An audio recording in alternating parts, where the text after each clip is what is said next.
పూరి డైరెక్షన్లో వచ్చిన ఏక్ నిరంజన్ సినిమా మనం చూసే ఉంటాం. అయితే ఆ సినిమా టైంలో హీరో ప్రభాస్కి హీరోయిన్ కంగనాకి గొడవ జరిగిందట. ఇక అసలు కథలోకి వెళ్తే యంగ్ రెబల్ స్టార్ ప్రభాస్తో బాలీవుడ్ బాబా కంగనా రనౌత్కు గొడవ జరిగిందట. అయితే ఆ గొడవ గురించి ఇప్పుడు చెబుతుంది కంగనా. ఇంతకీ ప్రభాస్కు కంగనా రనౌత్కు గొడవ ఎందుకు జరిగింది, ఎప్పుడు జరిగింది? 2009లో పూరి జగన్నాథ్ దర్శకత్వంలో ప్రభాస్ కంగనా జంటగా నటించిన చిత్రం ఏక్ నిరంజన్.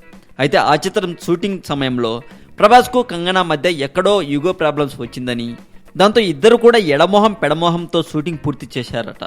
ఆ సినిమా తర్వాత ప్రభాస్ కానీ కంగనా కానీ మళ్ళీ కలవలేదు. పైగా ఏక్ నిరంజన్ సమయంలో ప్రభాస్ రేంజ్ కానీ కంగనా రేంజ్ కానీ వేరు.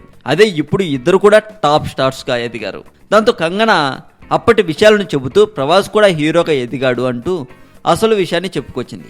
అయితే ఏ విషయంలో తేడా వచ్చిందో మాత్రం స్పష్టం చేయలేదు కంగనా. మరింత టాలీవుడ్ సమాచారం కోసం సబ్స్క్రైబ్ చేయండి టాలీవుడ్ సెంటర్.